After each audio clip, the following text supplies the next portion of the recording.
আজকের আলোচনার বিষয় আয়ত কাকে বলে, আয়তের চিত্র অঙ্কন এবং আয়তের গুরুত্বপূর্ণ সূত্রসমূহ।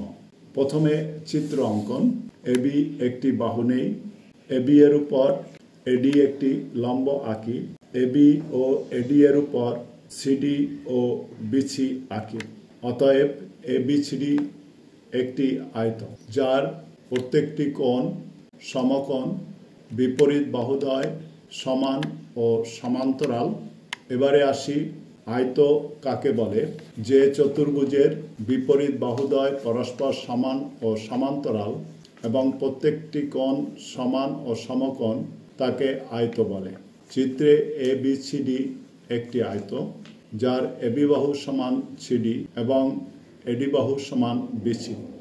আবার এবি সমান্তরাল সিডি এবং এডি সমান্তরাল বিসি।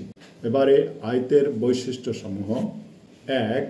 আয়তের বিপরীত বাহুদ্বয় পরস্পর সমান ও সমান্তরাল। আয়তের প্রত্যেকটি কোণ সমান ও সমকোণ। আয়তের কর্ণদ্বয় আয়তকে সমদ্বিখণ্ডিত করে। ৪.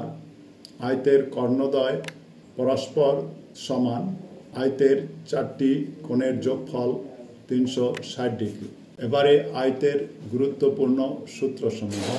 আয়তের ক্ষেত্রফল সমান দৈর্ঘ্য গুণ প্রস্থ বর্গ একক। আয়তের পরিসীমা সমান 2 হোল ইন্টু দৈর্ঘ্য যোগ প্রস্থ একক। আয়তের কর্ণ সমান রুট দৈর্ঘ্য স্কয়ার যোগ ভূমি স্কয়ার একক। ধন্যবাদ সবাইকে।